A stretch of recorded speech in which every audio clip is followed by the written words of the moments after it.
안녕하세요. 2022년 11월 29일 화요일 코인 라떼입니다. 암호화폐 시장 흐름이 조금 안정세를 찾아가는 느낌이 들고 있죠. 비트의 등락폭이 보여주고 있거든요.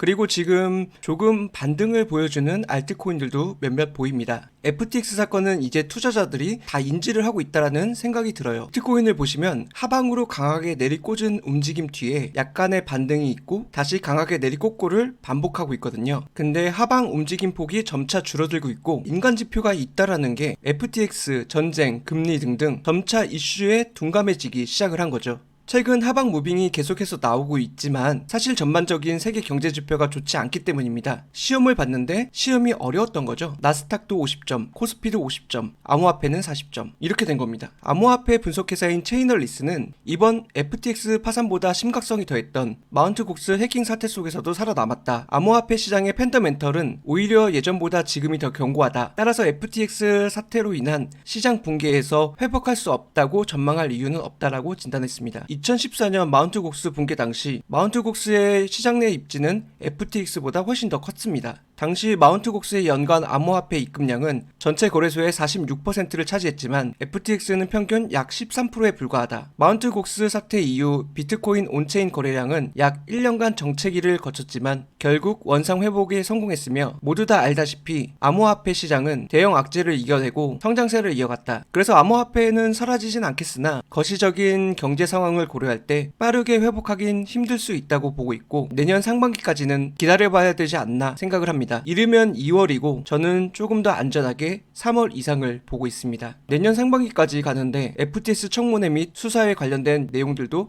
영향을 줄 수 있고 다만 좋은 건 이번 FTX 사건으로 코인 발행사나 거래소들이 자체적으로 시스템을 둘러보고 점검하는 시간을 갖고 있고 이런 부분은 장기적으로 봤을 때 한층 더 암호화폐 시장이 성숙해지고 있지 않나 생각이 듭니다. 지금 도지코인을 매수하면 좋지 않냐 이렇게 물어보시는 분들도 계시는데 도지의 시가총액이 결코 적은 편도 아니거니와 전고점을 뚫어주는 무빙이 나온 알트코인은 최근에 없었습니다. 보통 2에서 3거래일 이후 조정에 들어갔고 꿈틀꿈틀 움직이는 것처럼 보이지만 지금은 숲을 보셔야 됩니다. 거시적인 시장 상황을 본다면 도지보다는 차라리 현금 비중을 조금 더 늘려둘 수 있는 것을 추천드립니다. 주변 지인분들 중에 2천만원 정도 작년 말에 코인을 시작하신 분이 계셨어요. 정말 장이 좋았거든요. 그런데 인플레이션 여파로 크게 한번 하락이 나오면서 탈출을 못했고 주변 사람들 말만 따라 대출을 받아 물타기를 하셨습니다. 대출금까지 시드가 약 5천 정도인데 지금 2천 정도 남아있어요. 대출 이자는 계속해서 늘어나고 있는데 이제 투자금도 없고 이런 상황 속에서 맹목적으로 기다리시는 사람들이 많다라는 겁니다. 최근 코인에서 물타기는 특별한 경우가 아니고선